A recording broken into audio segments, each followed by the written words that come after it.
Hello and welcome to the New York Jewish Film Festival. The festival is presented by the Jewish Museum and Film at Lincoln Center. My name is Indigo Sparks, and I'm so excited to welcome you all to a discussion of the 2020 miniseries Labyrinth of Peace. I'm here with the writer Petra Volpe. Thank you so much for being here today with us. Thank you for having me. Yes, I understand you're coming to us from Berlin. Yeah, I'm in Berlin at the moment, but I live in New York, so. But now I'm in Berlin. It's already getting dark here. Oh, wow. Well, gratefully, we have this virtual platform, so Yes. we can engage in this conversation wherever. So I was wondering if you could start by just telling us how you came to make the series, what drew you to kind of tell these stories. Well, that was a very long process and involved a lot of research over many years. But it all started out when I was I wasn't really looking for this story consciously. So I was like surfing around, doing some research on another project. And I came across this term, rat lines. And rat lines are the escape routes of the, German war criminals to South America. And one of those rat lines actually led through Switzerland. And I didn't know about this, that the Swiss actually actively helped war criminals to escape to Argentina and other Latin American countries, and that there was some active help in my own country to help them escape, and that led me to another story of how the Swiss invited Jewish refugees and survivors to come to Switzerland to recover from trauma and their physical and mental trauma, which was very much an activity the Swiss government encouraged because they wanted to have a good relationship with the Allies, so they invited these Jewish survivors. And I was very struck by this fact that at the same time after the war, there were Jewish refugees and survivors and their perpetrators and aggressors in the same country. And it's a very small country, Switzerland.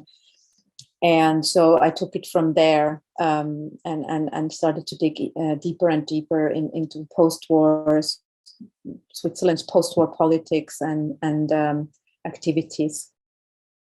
Nice. I'm curious what kind of the mood was on set.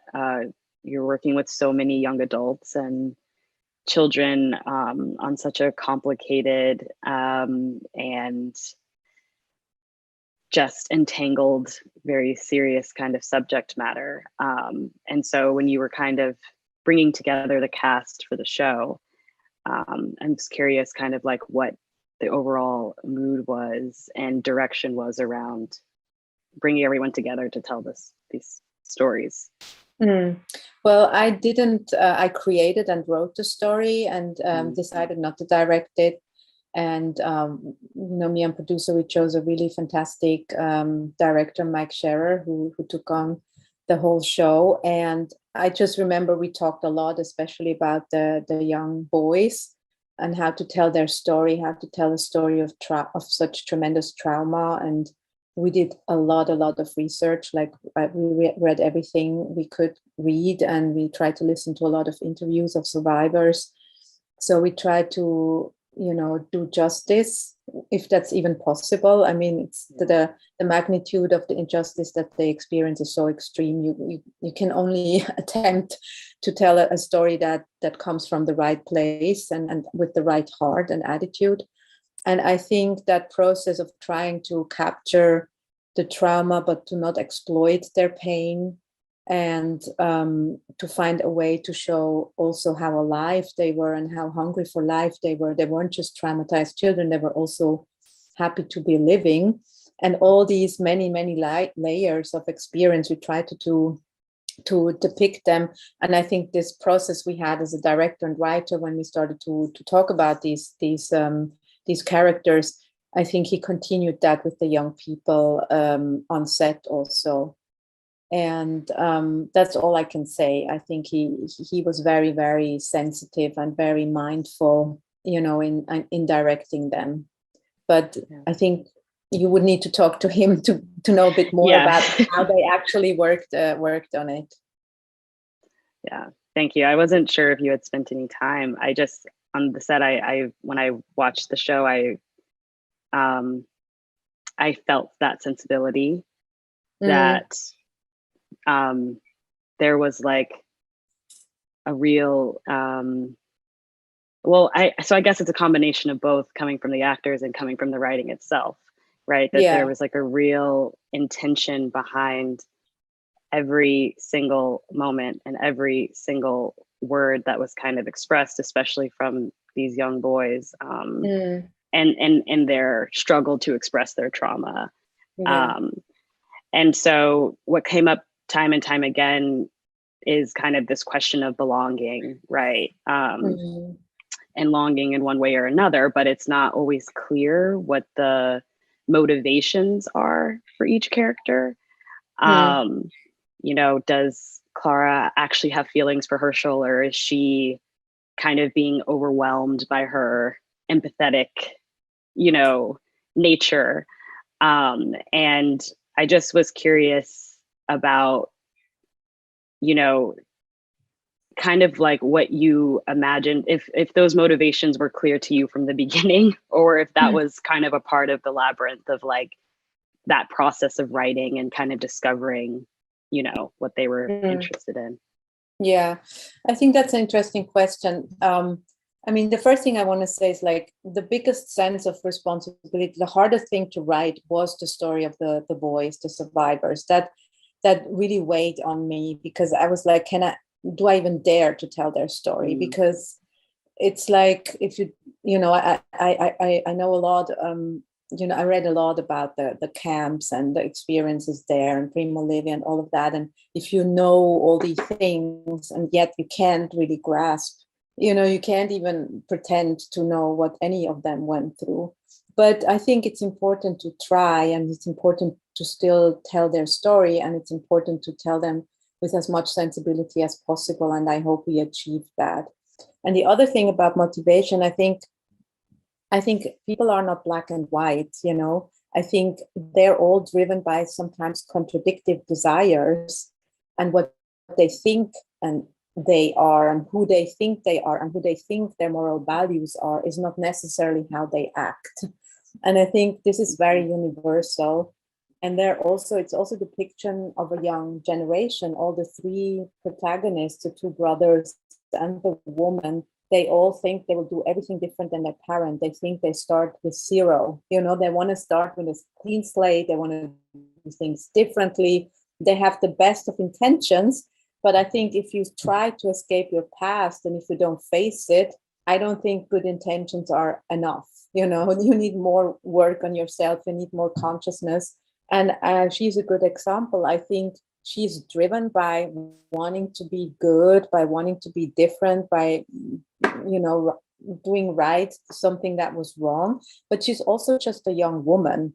She's naive, and she does fall in love, but she also uses him. So it's a lot of things, because that's who we are as human beings. I think even her husband, he doesn't want to collaborate with the Nazis, but then he gets tempted, and all of a sudden it's about his own benefit versus the common good and justice. And you are faced with this question. And I think this, for me, makes the story very universal, because we are all constantly faced with these kind of ethical and moral questions. It's not just their generation. We're living in the midst of a time where we have to make big decisions as individuals, where we stand politically, ethically, morally. And that's what for me was the bridge also to today. It made the characters very universal. The fact that they weren't black and white, and their decisions weren't simple or one-dimensional. And that was very much the intention from the beginning. That's the way I like to write, or I think art is interesting if it puts you in some kind of like emotional roller coaster, where you also feel sympathy for a character, but then you also feel distance and sympathy, and you start to reflect on yourself. Yeah. You can't just say this is them and it's their problem. You start to think about yourself. How would I act in this situation, and how would I act in a situation today if I was faced with it? Definitely. I felt that kind of like ebb and flow throughout the whole series for sure while I was watching it, especially with Henkele, who, I mean, you didn't have to break our hearts like that, but you chose Yes. to. Yes. And that, I mean, it his story and kind of his overall arc, I think, really makes you start to imagine, right, how many children who were thrust into this situation at such a young age were, forced to navigate these kinds of, deep, dark feelings of trauma while also trying to be a kid. And I think that it was very surprising and shocking to me, his arc, but like you just said, it makes you sit back and question, what would I have done, with what I had. I felt, I had to I really didn't want to let the people off the hook, and I felt I needed that end in his story to have a punch in your belly for the audience, because otherwise I think sometimes you need to take the story and the characters to an extreme to have the effect you want. And I think he's the most innocent character in the whole story. He's the smallest. He's the most submitted to everything what the adults do. Even Clara, she has such good intentions, but bringing him to this party was the most stupid idea. Oh my God. But she's also just 21 and she tried her best, but it's, I think she's like a lot of things are metaphors in the story, and it's very metaphorical that she's also doesn't know how to handle, like they were really like, even the caretakers that I researched who tried their best, they were overwhelmed. These young people, they came with such extreme stories and they wouldn't show immediately. It would be very hidden, and the trauma would show in the most surprising or unexpected ways. And many of these young women and men who worked with them and tried their best were also overwhelmed, or they didn't have any support, or like there wasn't no psychologist around. Nobody knew what to do, and I think that the hardest, Jenke's story is very hard because he's so little and there's really no place for him to go. And there were thousands of children like him. And we sometimes forget, the war wasn't over when the war was over. It continued for a lot of people. And a lot of things still went wrong. Like there was a huge failure in Europe towards these survivors. Not just Switzerland, but also other countries failed the displaced people. Nobody wanted them still. Nobody took responsibility, or just not enough people. And I really wanted to show the consequences of that in all its harshness. I found the presence of the lakes and the water in the story, kind of connecting it to Henkele, and to be a metaphor in my experience of traveling through the show and the series. It seemed to me to represent possibility. It seemed to kind of represent a restart, a refresh. I didn't know if that was something that was consciously intended, or if it kind of was more about the overall landscape, of Switzerland. And no, that was very conscious. It's this scene, Herschel and that's their place where they go. It was a place of joy and innocence and purifying yourself and washing off the past. And so it's it is what was very intentional to have this place for Herschel and Clara to go to, and for him to have this moment where he starts to talk about that he still wakes up and dreams, like he thinks he's still dreaming. He thinks he will wake up and he will be back in the camp. And then he has this moment where he goes into the lake, and it's he's also a young man. He's a teenager, basically. He's 18, 19, something like that. And he's also just a boy. And I think I wanted to give him this moment of joy in the lake with the water. No, that was, but of course there are a lot of beautiful mountain lakes in Switzerland too. So I didn't have to search too far. Yeah. Yeah. Nice. Could you talk about the significance of some of the songs that were sung in the show? I had never heard any of them before, but yeah, if you could speak on that a little bit. Yeah, I think the most important song is the Buchenwald song that the boys sing together after their hike. And this is an actual song of the Buchenwald survivors that all the refugees knew.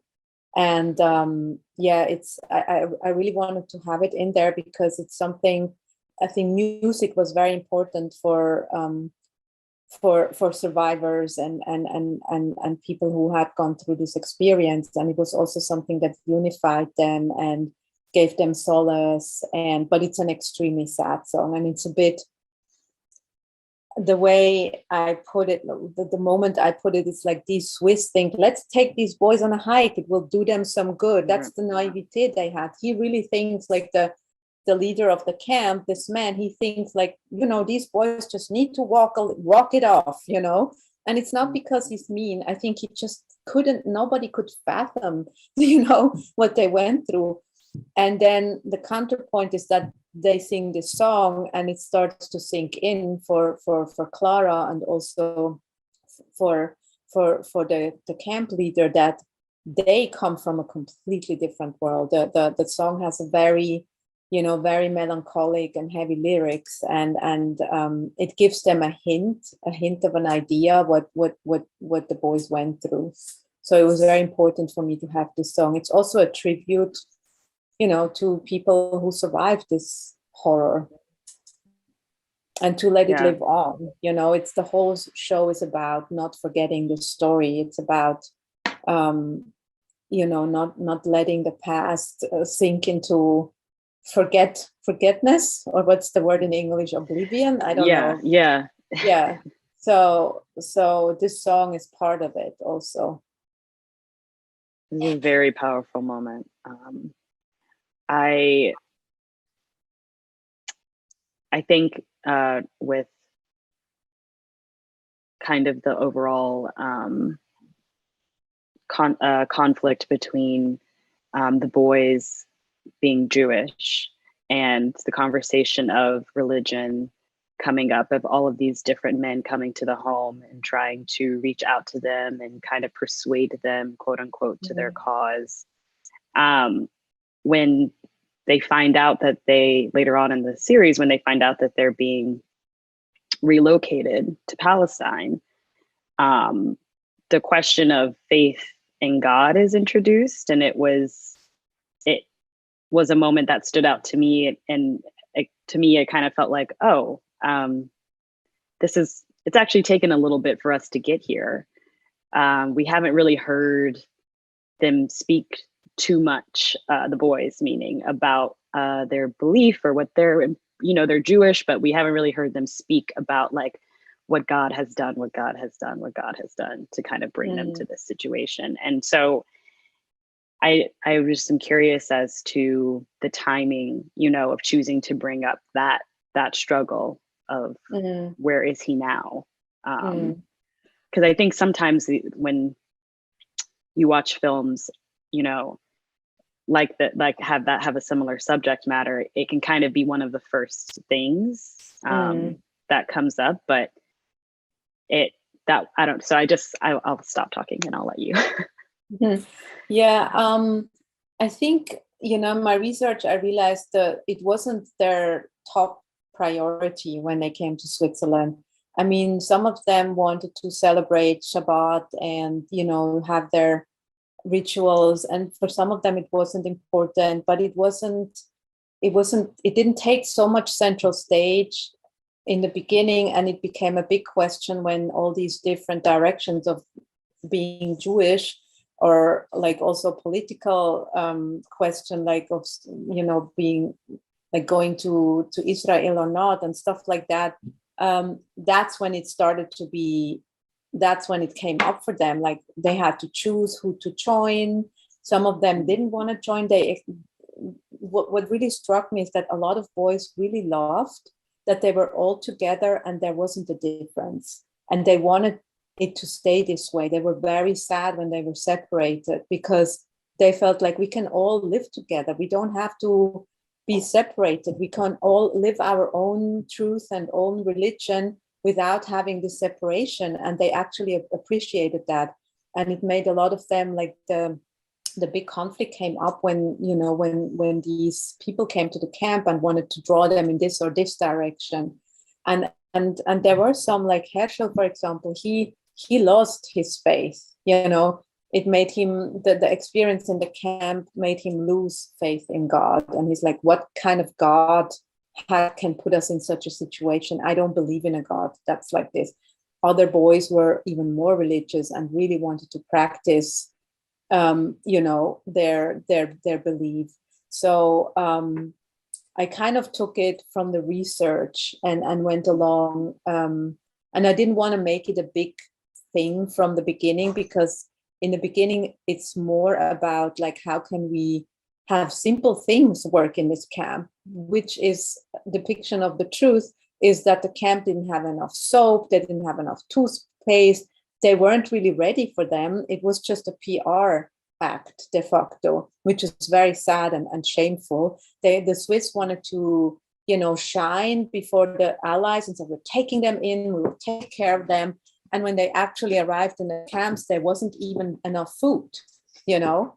And so in the beginning, all the boys are much more busy, like trying to say, like, can we please be fed? Like, you promised us education, you promised us food, you promised us a place to stay, and all of that isn't happening. That was more their priority.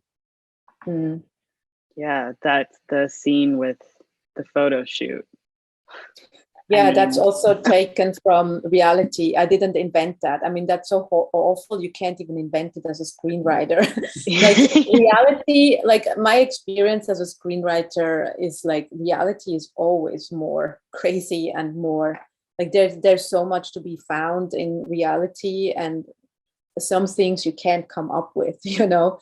And that was like this before and after shoot where they had to wear the prison clothes and then show like they're smoking cigars and there's a big basket of fruits. That actually happened. They actually did that. And one of the camp women, actually, Charlotte Weber, who wrote a book about it, who was a very big inspiration. She was one of the camp mothers, they called her. She was very, very actively trying to do her best to, you know, make the situation for the boys better. And she wrote a book about it. And she actually, you know, stepped in when they took the pictures and tried to prevent it. So was the mother-in-law kind of... She's inspired. Yeah. Like, so all the characters in the story, they're not like, they're all inspired by real people. And there's very often amalgam, like they're inspired by different people and I put them into one character for narrative reasons, but they're all like, the whole story, everything is based on real events and real people, but it's fictionalized in as that the characters are, you know, melted together, that the time frame is a little bit more tight, like all these things didn't happen, you know, in just a few weeks, it happened over 3 months. And also the Nazi, like he's inspired by a very big Nazi criminal who brought a lot of money out of Germany into Switzerland and then managed to bring it to South America. And also the factory, the Swiss actually invited Nazi scientists to help them with nylon, and then claimed it's a Swiss product. And they did launder Nazi money, but not in one. It didn't happen in one company, and I put it into one company. So I did a lot of consolidating and focusing, and that was the biggest work in the writing, and creating the characters out of real people. Well, I think you did an amazing job. I mean, the kind of like cadence of, which I've said this already, but I'll say it again because I really feel this, is that the cadence of the writing and the dialogue, along with the way that it was filmed, Michael did an amazing job. It really brought, I think that these stories are hard. They're hard. Like they're so hard to tell, and they're very like you have to be very like gentle with the expression of it, but you didn't let us off the hook. And I learned a lot that I didn't know. And so I really commend you for kind of like being able to bring all of these stories together and then have it be articulated so beautifully in a way that resonated like emotionally with me a lot. Thank you. So yeah. So I guess I'll ask one final question, which is, through the process of creating this, we see each character kind of like find their own journey to their whatever their piece, right, may be. And I'm wondering what you kind of learned about yourself, or if there was kind of similar experience with kind of closing up this particular project of yours, just reflecting back on if there's anything that brought you peace or that you learned. Or no, I'm never at peace. Otherwise I would probably stop writing. No, but it was definitely the biggest project I ever took on, and it was a burden also. Once I started this journey, I couldn't stop, and I was alone. I wrote and created it alone in the end. I mean, in the end, I had the director. Michael was very involved, and he was my sparring partner for the last, and my producer, the three of us. They would read the drafts and send notes, and I would write, and I was just like in a little hamster in a wheel. I was just writing. And they were very, I was very grateful to have them as my sparring partners. Because you lose distance also when you have such a huge story and so many storylines. And then it was really great when Michael started shooting. I was his sparring partner, so I would watch all the rushes and give him feedback. We would discuss things, and I was involved also. Like I watched all the edits, like all the different drafts of the editing. So I was the one who had a little bit more distance, and so it was a really great collaboration. But honestly, I feel I told the story I really wanted to tell, and it felt very urgent to me to tell this particular story. And there were a lot of people who said, when is the second season? We want to know what's happening to the characters. Why will there be another season? And I didn't want to make another season. For me, the kind of open ending, it's not completely closed the story, was important, because I think that's how life is. And but I also didn't feel any kind of urgency to continue their stories, because I wanted to look at this particular time in my country, and also I wanted to spark a discussion in Switzerland about this. And we actually achieved, the show was very wild, had very high ratings, and the people were very moved by it, and a lot of people got curious about this time, because many people don't know anything about the time after the Second World War, which is actually a very important time. And so I think we achieved to make people curious, and they also did, connect the dots. They did, it did change their perspective on, there's a huge refugee crisis in Europe today, so you can draw a lot of parallels. But I wasn't at peace, and I probably will never be. That's really the my motto is to not be at peace and to continue to write and create stories. Well, thank you so much for sharing this beautiful journey with us and educating all of us, and also just joining us for this conversation, even remotely. Yeah, thank you for having me. And I hope a lot of people will watch the show, and especially in my favorite city, New York. So yes. Yes. Thank you so much. Thank you.